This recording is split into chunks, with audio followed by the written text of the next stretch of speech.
Hello, everyone, and welcome. I am Topher Spinato of Topher Spin Meteorites here in Tucson, reporting live from Studio 4 Vesta. I love the introductions are getting bigger and bigger all the time. Studio 4 Vesta here at the Outer Spacer Meteorite Media Lounge. I'm really happy to have Dave Pinsky joining me today. Dave, thanks for.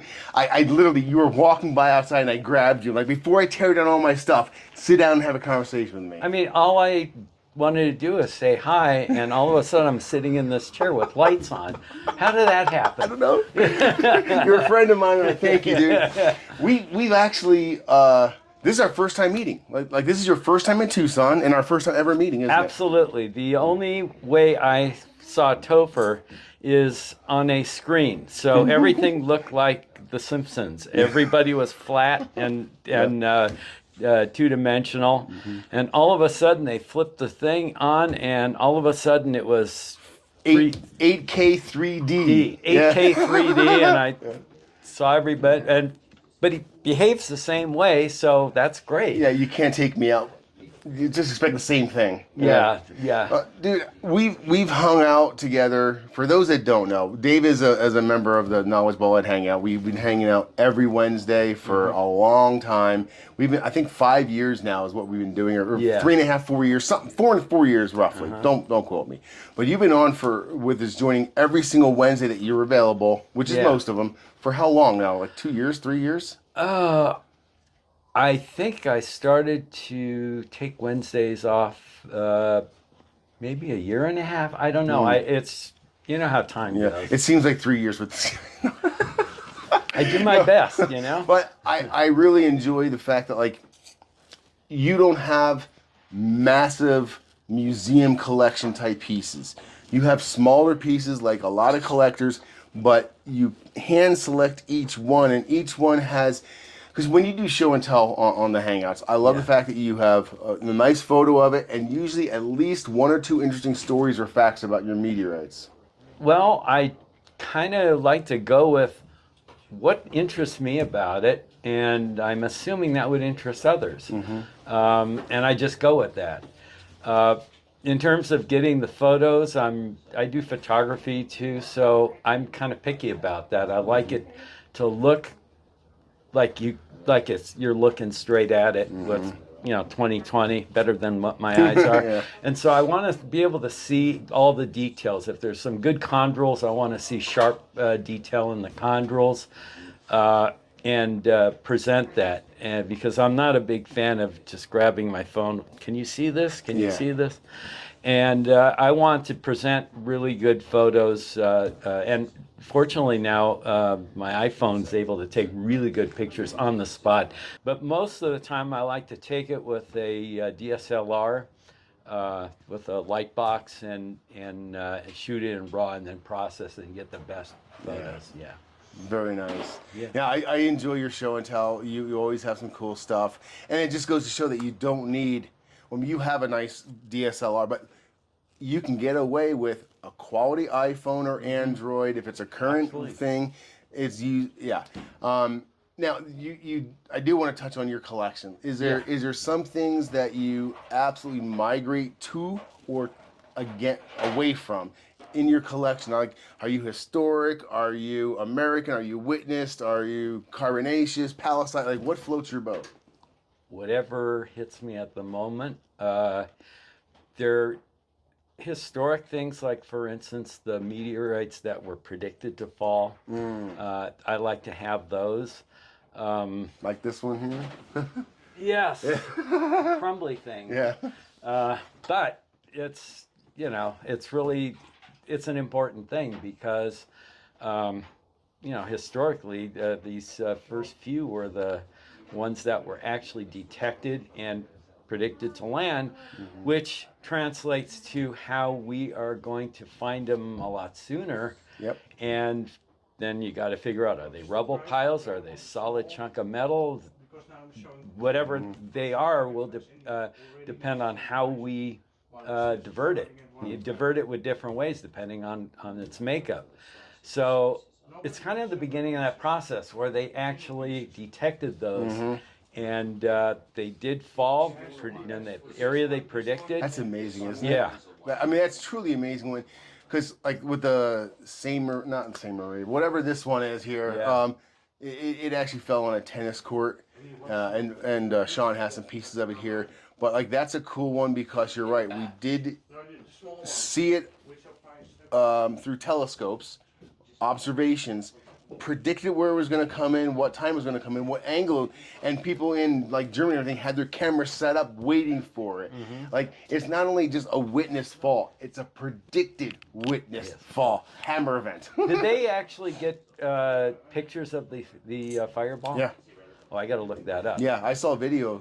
I saw several videos of it. Oh, I got to see that now Yeah. that I have a little chunk of it. That's what I want. That's Yeah. what I want to do. Yeah.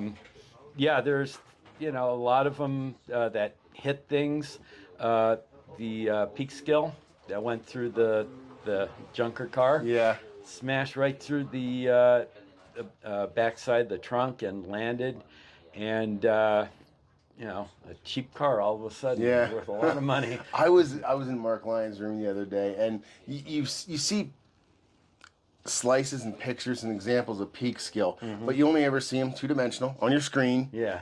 Or if someone is lucky enough to have a piece of peak skill, it's microscopic, it's small, it's there, okay? But in Mark Lyon's room, he had some slices, like he had a 173 gram crusted slice. And you can really, really see the detail of the structure, the breccia in that slice. It was just a whole different way to look at the piece. And I'm looking at it, I'm appreciating it. Then I saw it was $40,000 and I put it back down. That's when you take a picture and say, yeah, I got a part of it. Yeah. The one thing that would be great is have a slice that has the red paint. Yeah. On the fusion Good crate. luck. Yeah, that's the one you want. Is there anything you collect or are enthralled by besides meteorites? Any other collectibles? Science related, probably? Yeah, let's see. I do have some fossils and some things. I've gotten into collecting radioactive stuff. Oh, really? Okay. Yeah. You'd be surprised what consumer products were radioactive. Orange glaze Fiestaware pre-1940s and uranium glass. Yeah, Most of the clocks that were built had radium on the dials. With like the glow in the dark. Yeah. What is that? What is that? There was some kind of phosphorus. I may be wrong on what the exact is. There's others that'll know, but the radioactivity of the radium would actually cause that to glow for a while. But keyword is a while, because after a while it breaks the glowing part down and doesn't glow anymore unless you put a UV light on. But it's still as radioactive as ever, because radium has about a 1,600 year half-life. Yeah. And half of it's gone, and another 1,600, half of that was gone. So that's what. So I tinker in that a little bit, and that's pretty much it. Yeah. I've been getting out of all these conversations. These aren't interviews; these are conversations. Yeah. And I realize there's one question that I want to ask everyone from now on, and it's a good either starting or closing question. What got you into meteorites? Oh, that's easy. Around the early 90s, I bought a 4.5-inch starter telescope. I knew diddly squat about astronomy. I just decided this should be something rather cool. And I took it out and figured out to see the moon. Okay, I've seen the moon before. However, I figured out a way to find Jupiter. And as soon as I did that, I saw the cloud bands. And immediately, I can see that with this. I mean, that's NASA pictures that I'm talking about. But I can actually see it with this. I was never normal after that. So I just read everything I could. I just absorbed everything I could. And eventually I, got a little bit better, and on a trip to Santa Barbara, there was this nature store, and they had some Odessa irons there. I said, I can't believe you could actually own this stuff, and they're selling them right here. And I asked to see them, and I was looking, oh, this one's a neat looking one. How much is that? I don't remember what I paid for it.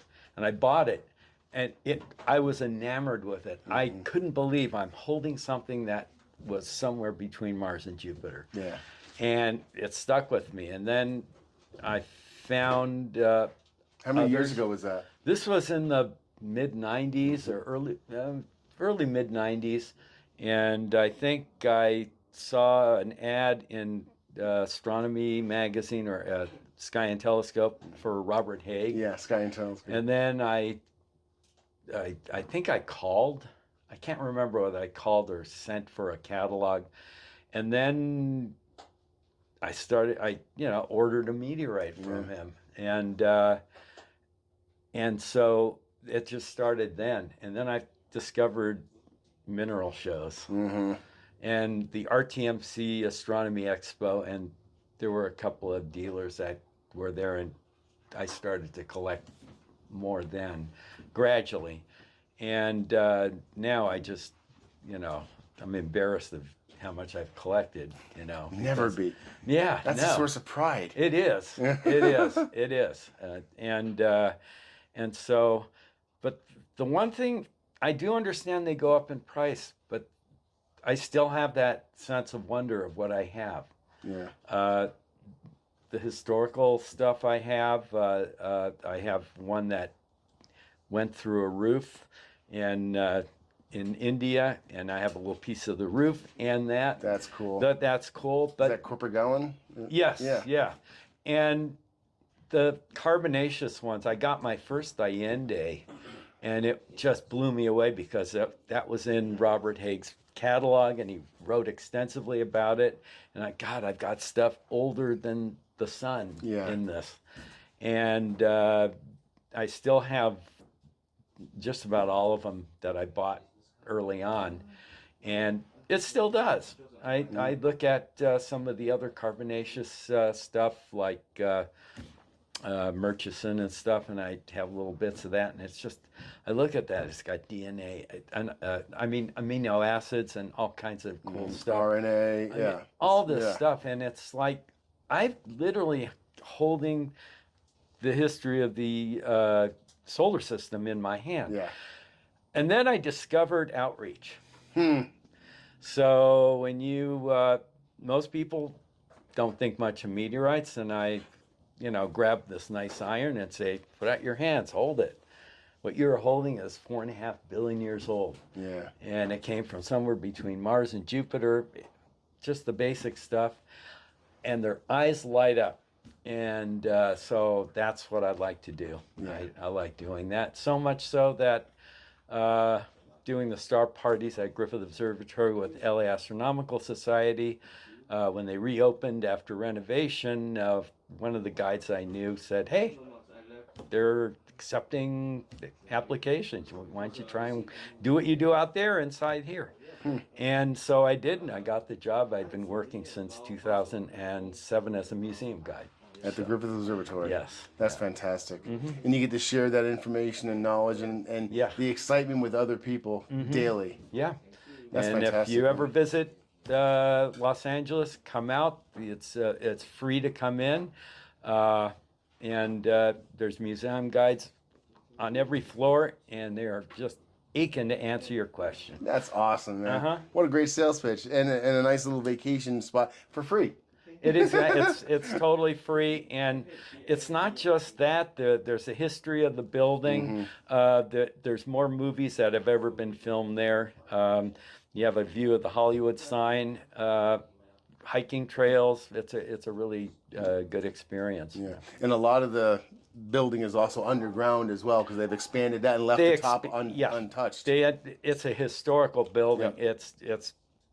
It really is an incredibly built building, and the addition is downstairs, And that's where we have more exhibit space, and we have a really nice meteorite collection. We have two massive Canyon Diablos. We have a new meteorite that was found in El Segundo in the LA Basin. A beautiful iron. Yeah, with Yeah. a beautiful Whitman-Staton pattern. That's the crystal structure of the iron when taenite and camosite alloys interlink when they cool. Just, like any crystal will grow. And it's beautiful. You have to come and see it. Wow. Awesome. Well, there's your personal invitation from Dave. I really appreciate you joining me, and it's nice being on camera on the same flat screen together. That's right. Now everybody can see me as this two-dimensional thing. Awesome. Thanks for stopping by. No problem. Really appreciate it, Dave. Absolutely.